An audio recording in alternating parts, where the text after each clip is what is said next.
Hello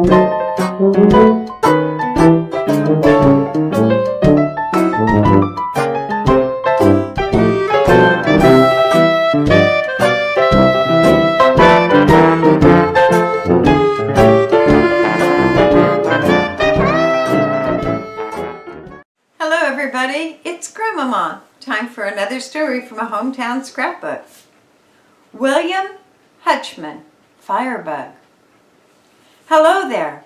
We have found many pages of our hometown scrapbook that dealt with the little wooden town that were Aberdeen, Hoquiam, and Cosmopolis back in the days before the Aberdeen fire.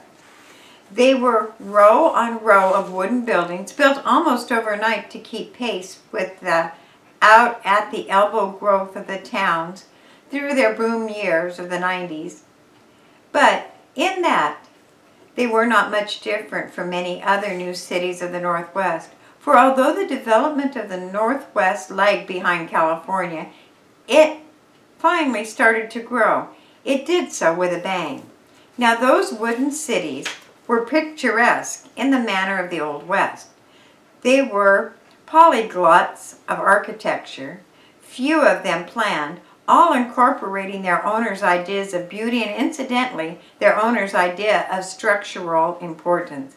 And standing eaves to eaves as they did, they were the greatest invitation to destructive fires that they could have been. Moreover, the destructive fires were common in the cities of the Northwest, and section by section over the years, most of the wooden rows fell victim to flames.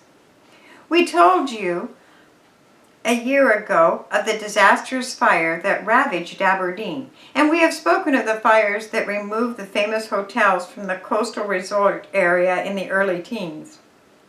But probably the most famous story of fires, and the one that the old-timers will recall, was the story of the famous firebug, William Hutchman, who tried on several occasions to burn the city of Aberdeen, and finally trapped and sent to prison by a posse of Aberdeen residents more than 2 years before the conflagration of 1903 leveled the business section of the city. So tonight, we find the story of Hutchman, the firebug, and of the citizens who trapped him as it is recorded in our hometown scrapbook. But first, of course, here's Dick Crombie and a word from our sponsor. William Hutchman was the proprietor of the Central Hotel in Aberdeen back before the Aberdeen fire, 2 years before in fact. Hutchman had been a farmer up in the Satsop Valley before he came to the town to manage the hotel. And when he took the old wooden hostelry, it was pretty well run down and needed a lot of rejuvenating. It had a $1,900 mortgage on it, and he slung all of his money, $3,700, in the structure and hoped for the best. Mrs. Hutchinson and their 3 small daughters moved to Aberdeen with him, and between Hutchman and his wife, they managed to keep the hotel in operation. No, they didn't have any money. Hutchman didn't know the hotel business, and the Central wasn't a large hotel. Neither was it a first class. But people of the sawdust Aberdeen gave him credit for trying, and those who knew him counted him respectable citizen and a good neighbor. Now, there was one thing that the Central Hotel shared in common with every other building in Aberdeen except the Toklas and the Kaufman department store. It was built of wood, and every so often a fire would start amongst the wooden buildings that took almost superhuman efforts on the part of the volunteer fire department to quell. Sometimes folks told each other the wind, the humidity, and the conditions would be just right to break a fire loose into the entire city. Then the whole town would go up in flames. In fact, it might be safe to say that the one thing citizens of Grays Harbor feared the most was the specter of fire. So William Hutchman had insured his hotel well against the possible destruction coming from that source. He carried the limits of the insurance. Now, there have been flurries of fire in Aberdeen as well as in other towns of the harbor, And when more than one fire occurs in a period of a week, the citizens invariably suspect a firebug. So it was quite logical when, in July 1901, 3 fires occurred in rapid succession. The whole town felt that someone was behind the blazes, and it was time to do something about it. The first had been a small blaze late one night in the back of Aberdeen State Bank building at 31 Heron Street. But the volunteer department had quelled that shortly after Town Marshal Joe Graham turned in the alarm. Then followed a minor blaze one evening behind the office of the Daily Bulletin. Finally, on July 9th, the Dabney clock on Heron Street caught fire at noon, doing some damage to Bob Bryan's bicycle shop, the Western Union office, and Patterson and Locke's insurance office before it was quelled by the department led by Chief Charlie Collier. That night, a group of citizens sat down around the table to talk about the fire menace. It was Bill Antis who noted nothing to minimize. Now the committee had something to work on. They weren't meeting to review suspects that the committee men might have noted. They were meeting to hear a report from the mayor, who had a mysterious glint in his eye when he called them together, and when he had carefully checked his men and was certain that each of the dozen present could be trusted, he informed them that he was informed by the Montesano attorney that William Hutchman, the owner and manager of the Central Hotel, had offered to pay Ed Chandler's of Satsop $500 to start a series of fires in Aberdeen. Chandler's had refused and had reported the matter to the Montesano lawyer.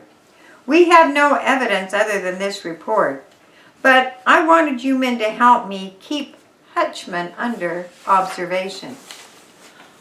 All those present agreed to serve on the committee of detection to sleuth Hutchman and try to end the town's series of fires. The committee took turns watching the hotel proprietor, and any time he ventured out of his place of business, one of them was on hand to check up on him. L.L. Malley, the cigar manufacturer, reported one evening soon after that Hutchman had left his hotel about dusk and walked to the Methodist church, where he prowled around the building and peered in at the basement windows. He finally left well after dark. The next night, Marshal Joe Graham watched the church, and again Hutchman came back to the building and walked twice around it, trying the windows. He found a basement window open and looked in, but no attempt to enter. He was next seen near the church the following noon. That night, it was the 19th of July, 1901. W.J. Patterson was the watchman on the Central Hotel. He reported to the town marshal that Hutchman had come out of the hotel and gone down to our house saloon. Marshal Graham and Deputy Murphy found it convenient to drop in at the saloon.